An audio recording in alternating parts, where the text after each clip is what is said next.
सभी स्टूडेंट्स का बहुत बहुत स्वागत है बिहार बोर्ड क्लास 8 विज्ञान विषय के 11वें अध्याय में, जो कि है प्रकाश के खेल। स्टूडेंट्स, इससे पहले के सभी वीडियो लेसन्स ऑलरेडी अपलोड हो चुके हैं। आप हमारे चैनल के प्लेलिस्ट में जाएं, वहां आपको क्लास 8 साइंस बिहार बोर्ड लिखा हुआ एक प्लेलिस्ट मिल जाएगा, जहां पर जाकर आप इससे पहले के सभी वीडियो लेसन्स को देख सकते हैं, जिसमें संक्षिप्त में तथ्यों को बताते हुए अभ्यास के अंत में दिए गए सभी प्रश्नों का उत्तर भी बताया गया है। स्टूडेंट्स, प्रकाश यानी कि लाइट हमारे शरीर की जो 5 ज्ञानेंद्रियां हैं, जो सेंस ऑर्गन हैं, उसमें से एक है आँख। और आँखों के सहारे ही हम सारी चीज़ों को देख पाते हैं। लेकिन क्या सिर्फ आँखों के ही मदद से हम देख सकते हैं? तो उत्तर आएगा कि नहीं, क्योंकि आँख से जो है हम सिर्फ प्रकाश की उपस्थिति में ही देख पाते हैं, और जैसे ही रात होता है और अंधेरा हो जाता है तो हमें कुछ भी दिखाई नहीं देता, हमारी आँखों को कुछ भी दिखाई नहीं देता है। तो हम कह सकते हैं कि देखने के लिए आँखों के साथ साथ जो है प्रकाश का होना भी आवश्यक है, अदरवाइज हम प्रकाश की अनुपस्थिति में कुछ भी देख नहीं सकते हैं। तो वही यहाँ पे आगे पॉइंट आ रहा है स्टूडेंट्स की वस्तु को देखने में कौन सी चीज़ें सहायक हैं। तो हमें जो है देखने के लिए क्या चाहिए होता है? प्रकाश चाहिए होता है। जैसे ही हमारे घर में लाइट चली जाती है तो हमें कुछ नहीं दिखाई देता है, और फिर लाइट के जाने के बाद हम कुछ दूसरे सोर्सेस पे जाते हैं, जैसे कैंडल जला लेते हैं या लैंप जला लेते हैं या कोई इमरजेंसी लाइट जला लेते हैं, सो दैट के फिर हम चीज़ों को देख पाएँ। तो इस प्रकार हम कह सकते हैं कि केवल आँखों द्वारा हम किसी वस्तु को नहीं देख सकते। किसी वस्तु को हम तभी देख पाते हैं जब उस वस्तु से आने वाला प्रकाश हमारी आँखों में प्रवेश करे। यह प्रकाश वस्तुओं द्वारा उत्सर्जित अथवा वस्तु से परावर्तित हो सकता है। अगर वही वस्तु प्रकाश उत्पन्न कर रहा है तो हम उसको देख पाते हैं, या नहीं तो कोई वस्तु पे प्रकाश पड़ता है और उससे प्रकाश पड़ने के बाद जब परावर्तित होता है तो हम उसे देख पाते हैं। और आगे है छाया एवं प्रतिबिंब, यानी कि शैडो, और प्रतिबिंब को हम इमेज कह सकते हैं। तो एक तरह से अगर हम बात करें कि छाया कैसे बनती है, तो हमने पिछली कक्षा में भी पढ़ा था कि प्रकाश जो है सीधी रेखा में गमन करती है, और प्रकाश के गमन की दिशा में जब कोई ऐसा वस्तु आ जाता है जिससे होकर प्रकाश जो है पार नहीं हो पाता है, आर पार नहीं हो पाता है, अगर वस्तु ओपेक होता, अपारदर्शी होता है, तो प्रकाश के रास्ते में आने के कारण उस वस्तु का क्या होता है? विपरीत दिशा में, प्रकाश के विपरीत दिशा में उसका एक छाया बनता है, उसका प्रतिबिंब बनता है ना। जैसे आप यहाँ पे देखें स्टूडेंट्स, यहाँ पे एक कैंडल जल रहा है और कैंडल का प्रकाश इस दिशा में बढ़ रहा है। जैसे ही यहाँ पे हम कोई बॉल या कोई और सामान यहाँ पे प्रकाश के गमन की दिशा में रखते हैं, तो प्रकाश के गमन में जो बाधा उत्पन्न होती है, देखिए इसी से जो है यहाँ पे एक छाया आपको बनता हुआ दिख रहा है। ठीक है, तो ये देखिए, आप प्रकाश के रास्ते में जब कोई वस्तु, अपारदर्शी वस्तु आ जाती है, जो ओपेक होती है, जो ट्रांसपेरेंट नहीं होती है, तो उसकी छाया जो है यहाँ पे आपको दिख रही है कि उसकी छाया बनती है। तो इस प्रकार हम कह सकते हैं कि छाया बनने के लिए प्रकाश स्रोत का होना आवश्यक है। जब तक प्रकाश स्रोत नहीं होगा तो प्रकाश उत्पन्न नहीं होगा। और दूसरा है अपारदर्शक वस्तु का होना आवश्यक है। मतलब छाया जो है केवल अपारदर्शक वस्तु का बनता है, पारदर्शी वस्तुओं से होकर जो है प्रकाश चूंकि गुजर जाता है तो उसकी छाया नहीं बनती है। और तीसरा है कि पर्दे का होना आवश्यक है, यानी कि जो छाया है उसके बनने के लिए एक सतह का होना आवश्यक है। और आगे है परावर्तन के नियम, यानी कि लॉज ऑफ रिफ्लेक्शन। स्टूडेंट्स, यहाँ पे परावर्तन के नियम को दिखाने के लिए क्रियाकलाप दिया गया है, आप इसे विस्तार से पढ़ें। मैं आपको शॉर्ट में यहाँ पे बता देता हूँ कि यहाँ पे कंघी लेना है आपको। कंघी को क्या किया गया है कि इसके बीच के 2 दांतों को छोड़कर बाकी को जो है काले कागज़ से ढक दिया गया है, सो दैट कि जब यहाँ से प्रकाश डाला जाए तो सिर्फ ये जो 2 दांत इसका बचा हुआ है, खाली है, यहाँ से होकर प्रकाश गुजरे। तो यहाँ पे जब हम टॉर्च जलाएंगे तो प्रकाश की जो पुंज है, प्रकाश की जो किरण है, वो केवल जहाँ पे जो दो दांत का गैप है वहाँ से निकलेगा और सीधा रेखा में गमन करेगा। इस तरह से ये आपतित किरण होगा।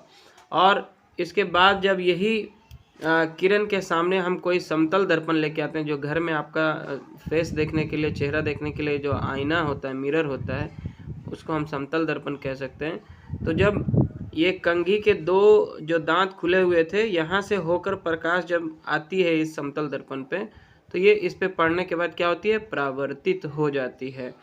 तो इस प्रकार जो है यहाँ पे एक पॉइंट है जिसको आप अंडरलाइन कर सकते हैं कि किसी परावर्तक पृष्ठ पर पड़ने वाली प्रकाश को आपतित किरण कहते हैं। तो यहाँ पे इस किरण को हम क्या कहेंगे, आपतित किरण कहेंगे। चलिए, परावर्तक पृष्ठ से परावर्तन के पश्चात वापस आने वाली प्रकाश किरण को परावर्तित किरण कहते हैं। स्टूडेंट्स, आगे हम जानते हैं अभिलंब के बारे में, आपतन कोण और परावर्तन कोण के बारे में। ठीक है, मान लिया जाए कि यह आपका एक समतल दर्पण है जिसका ये वाला जो भाग है पॉलिश किया हुआ है, रंगा हुआ है, और यहाँ से जो है कोई प्रकाश की किरण जो है मान लिया जाए कि इस बिंदु पर पड़ती है। ठीक है, तो जब आप किसी समतल दर्पण के उस बिंदु पर जिस पर कोई प्रकाश की किरण पड़ती है एक 90 डिग्री का कोण बनाते हैं, तो वो जो है लंब कहलाती है या अभिलंब कहलाती है। इसको हम लोग क्या कहेंगे, अभिलंब कहेंगे। और मान लिया जाए कि ये जो है इसी बिंदु पर पड़ने वाली एक आपतित किरण है। क्या है ये, आपतित किरण, यानी कि इंसिडेंट रे है। और इस बिंदु पर पड़ने के बाद जो है ये किरण क्या होती है, परावर्तित हो जाती है, जिसको हम परावर्तित किरण कहते हैं, यानी कि रिफ्लेक्टेड रे कहेंगे। और इसी बिंदु पर जब हम एक लंब खींचते हैं, 90 डिग्री का कोण बनाते हैं, तो इस प्रकार यहाँ से लेकर आपतित किरण और अभिलंब के बीच का जो कोण है वो आपतन कोण कहलाता है। आपतन कोण यानी कि एंगल ऑफ इंसिडेंस। और अभिलंब के दूसरी ओर जो परावर्तित किरण जो दिख रही है आपको, तो यहाँ से लेकर अभिलंब और परावर्तित किरण के बीच में जो कोण बन रहा है इसको हम आर से डिनोट कर रहे हैं। ये है परावर्तन कोण यानी कि एंगल ऑफ रिफ्लेक्शन। परावर्तन कोण को हम आर से डिनोट किए हैं और आपतन कोण को हमने आई से जो है डिनोट किया है। ठीक है ना, आई का मतलब होता है इंसिडेंस यानी कि आपतन, और आर का मतलब होता है रिफ्लेक्शन यानी कि परावर्तन। तो ये दोनों कोण जब हम मापेंगे तो हमको पता चलेगा कि ये जितना होगा आपतन कोण उतना ही ये इसकी माप भी उतना ही होगी परावर्तन कोण की। यानी कि आपतन कोण परावर्तन कोण हमेशा क्या होते हैं, बराबर होते हैं। एक बार फिर से इसे हम रिपीट कर लेते हैं। आपतित किरण तथा अभिलंब के बीच के कोण को आपतन कोण या कोण आई कहते हैं। आपतित किरण तथा अभिलंब के बीच के कोण को आपतन कोण कहते हैं। परावर्तित किरण तथा अभिलंब के बीच के कोण को परावर्तन कोण या कोण आर कहते हैं। आपतन कोण हमेशा परावर्तन कोण के बराबर होता है। और आगे हम बात करेंगे नियमित तथा विसरित परावर्तन के बारे में। नियमित का मतलब हो गया रेगुलर रिफ्लेक्शन और विसरित परावर्तन का मतलब हो गया डिफ्यूज्ड रिफ्लेक्शन।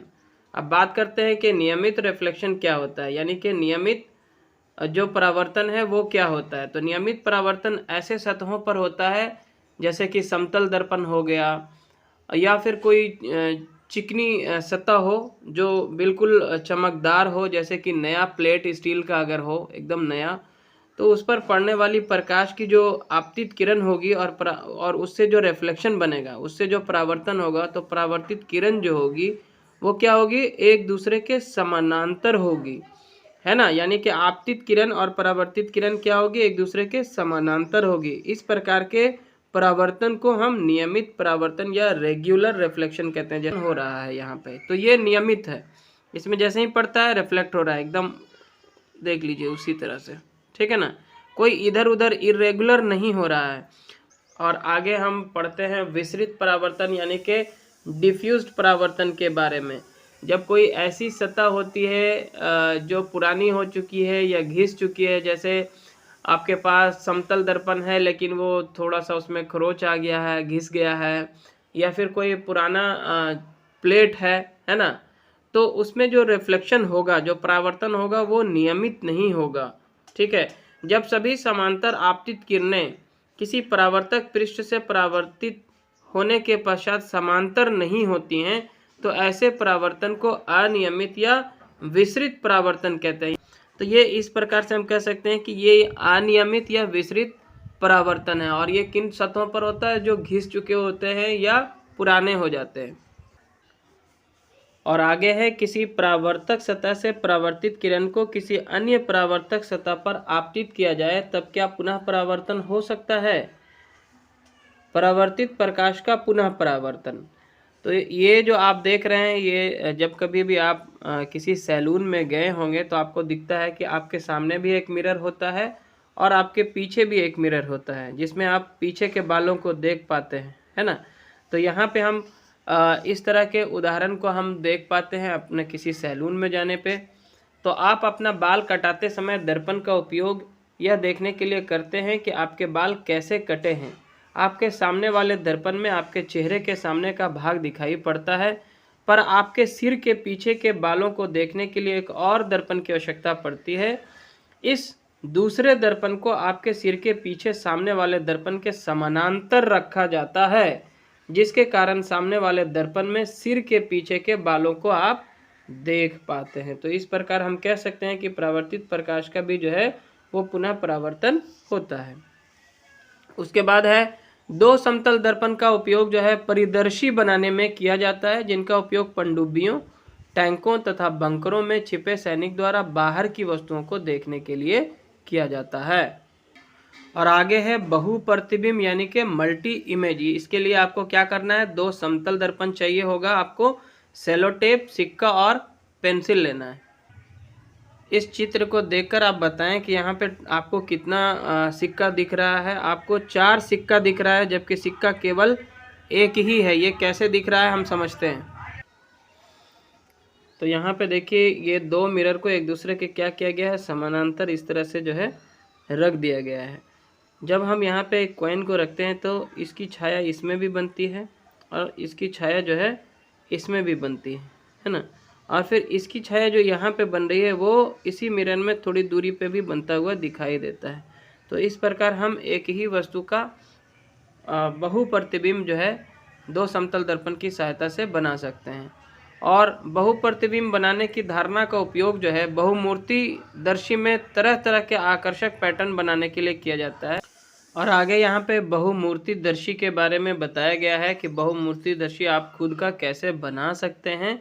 तो यहाँ पे इस क्रियाकलाप को आप स्वयं इसका अध्ययन करें। और अब हम बात करेंगे आँखों की, यानी कि आईज की, जो जिसकी सहायता से हम अपने चारों ओर जो है रंग बिरंगे संसार को देख पाते हैं। तो आँखों में ये जो वाइट वाला पार्ट है, इसके बाद में आप देखते हैं गोल सी संरचना दिखाई देती है हमको, है ना। तो इसको हम लोग कॉर्निया कहते हैं। क्या कहते हैं? कॉर्निया कहते हैं।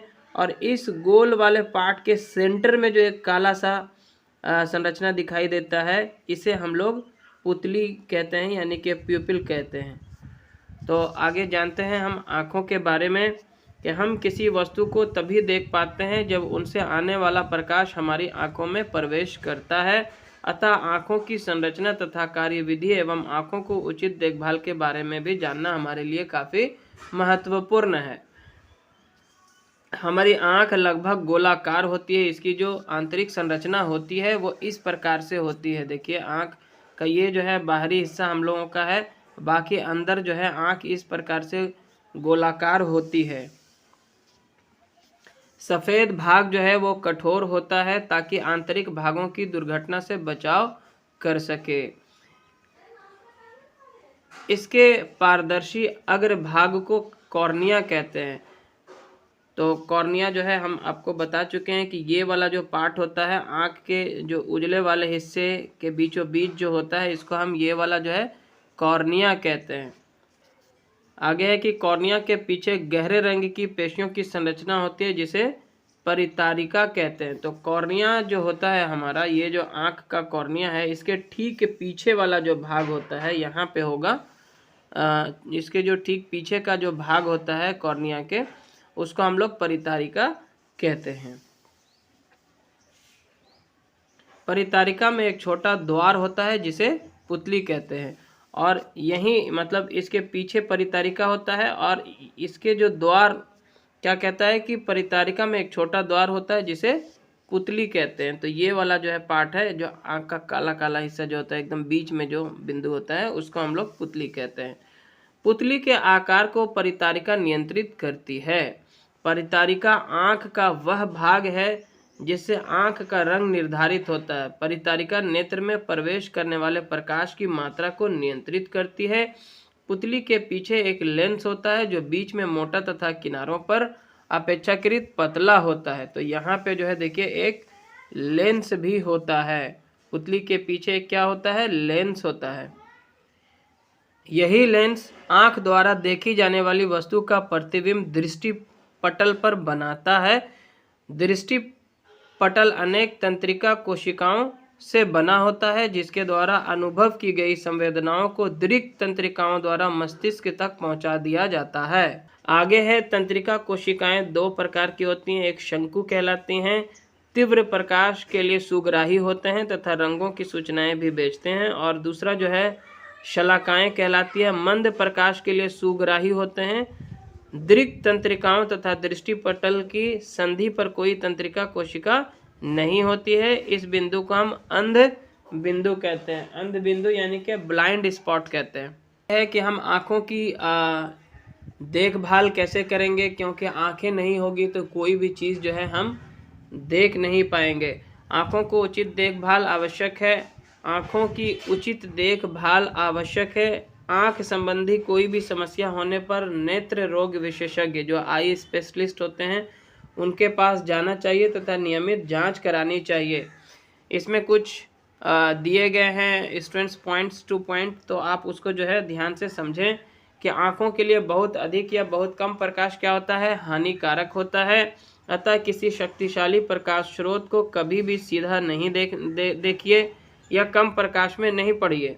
पठन सामग्री को अपनी आँखों के बहुत समीप या बहुत दूर ले जाकर मत पढ़िए। अपनी आँख को कभी मत रगड़िए। गंदा होने पर स्वच्छ जल से धोइए। धूल कण पड़ जाए तब भी स्वच्छ जल से धोइए। धोने के बाद भी सुधार ना हो तब डॉक्टर से मिलिए। यदि परामर्श दिया गया है तब उचित चश्मे का भी प्रयोग करना है। इसके अतिरिक्त अपने आहार में विटामिन ए युक्त अवयवों को शामिल कीजिए, जैसे गाजर, फूलगोभी, पालक, दूध, अंडे, फल इत्यादि का सेवन। अच्छा, आगे है कि विटामिन ए की कमी से आँखों की क्षति हो सकती है। पीले रंग के फल जैसे पपीता, कुम्हड़ा जिसको बोलते हैं इत्यादि का भी सेवन करना चाहिए। आगे हम बात करेंगे दृष्टि निःशक्त व्यक्ति। तो स्टूडेंट्स, हमारे आसपास कई ऐसे लोग होते हैं जो देख नहीं पाते हैं। कुछ ऐसे होते हैं जो जन्मजात ही होते हैं, बाई बर्थ होते हैं, जिनको आंखों से दिखाई नहीं देता है। और कुछ ऐसे भी व्यक्ति होते हैं जो किसी बीमारी के कारण अपनी आंखों की रोशनी खो देते हैं। किसी दुर्घटना के फलस्वरूप भी ऐसा हो सकता है। ऐसे व्यक्ति स्पर्श द्वारा तथा ध्वनियों को ध्यानपूर्वक सुनकर अपना कार्य करते हैं, है ना।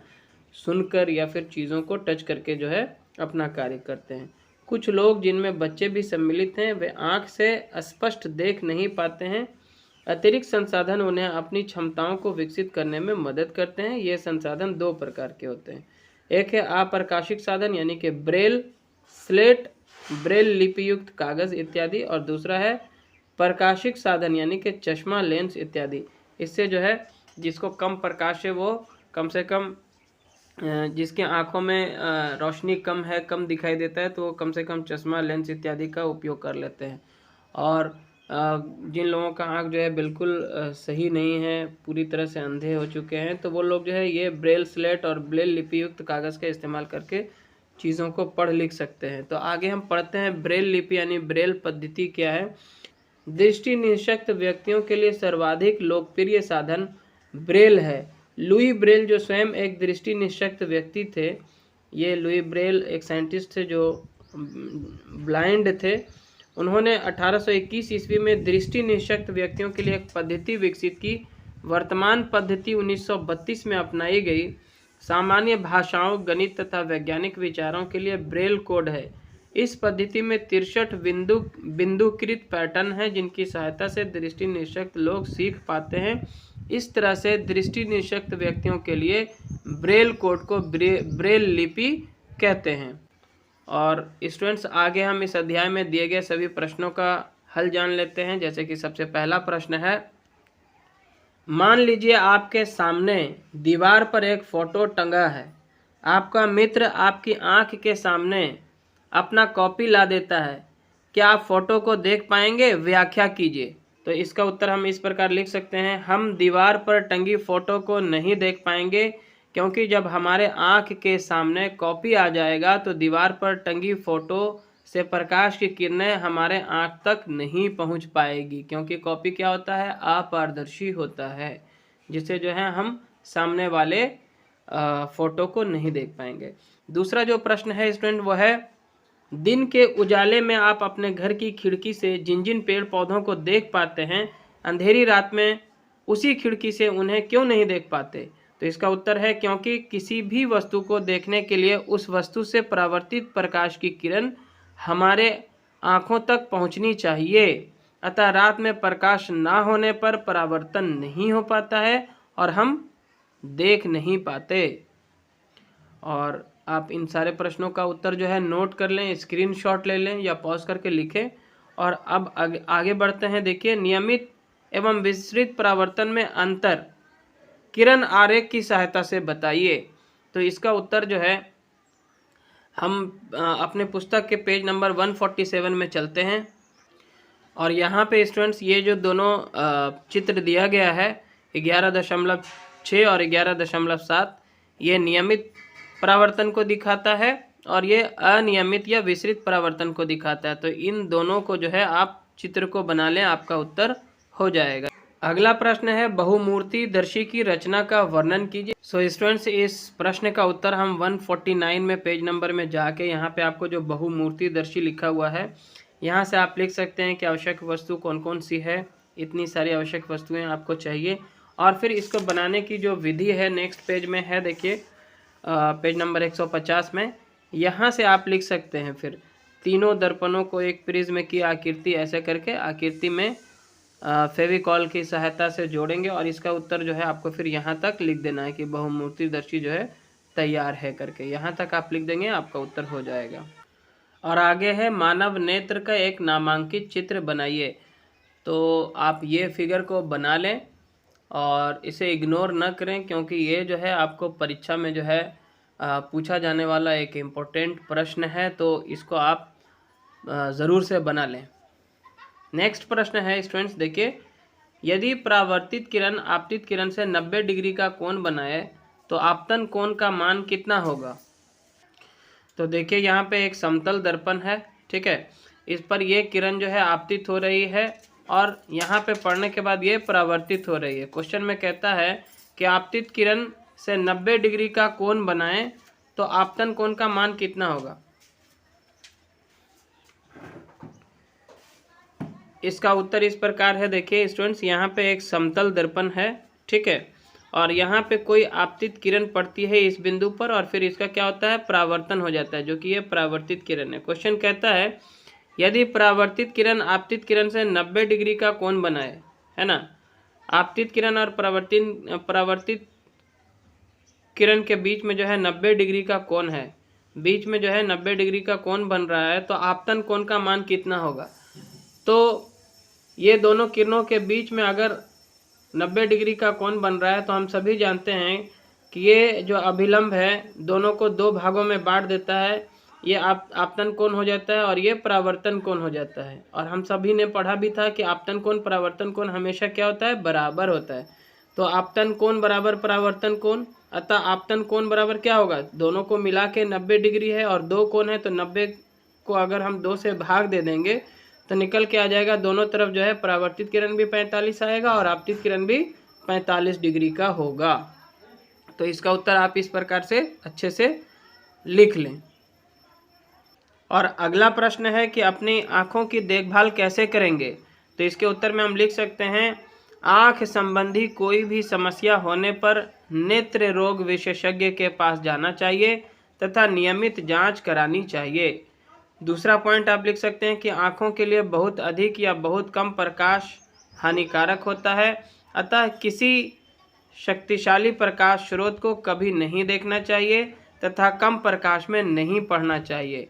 तीसरा पॉइंट हम लिख सकते हैं कि आँखों को कभी रगड़ना नहीं चाहिए, गंदा होने पर स्वच्छ जल से धोना चाहिए। और चौथा पॉइंट हम लिखेंगे अपने आहार में विटामिन ए युक्त अवयवों को शामिल करना चाहिए, जैसे गाजर, फूलगोभी, पालक, दूध, अंडे, फल इत्यादि का सेवन करना चाहिए। और अंतिम प्रश्न है कि किसी गड्ढे के पास जाते हुए कोई दृष्टि निःशक्त व्यक्ति, यानी कि जो देख नहीं सकता, ऐसा व्यक्ति किसी गड्ढे के पास जाता हुआ आपको दिखाई दे, तब आप क्या करेंगे? तो हम लिख सकते हैं कि किसी गड्ढे के पास जाते हुए कोई दृष्टि निःशक्त व्यक्ति दिखाई देने पर उसका हाथ पकड़कर उधर जाने से मना कर देंगे तथा वह जहां जाना चाहते हो उस ओर छोड़ देंगे। तो इस प्रकार स्टूडेंट्स ये चैप्टर अब होता है यहाँ पे समाप्त। आई होप कि आपके लिए ये हेल्पफुल रहा होगा। अगर अच्छा लगा तो लाइक करें, शेयर करें अपने सभी दोस्तों के साथ, और चैनल पे नए हैं तो सब्सक्राइब ज़रूर कर लें। Thanks for watching.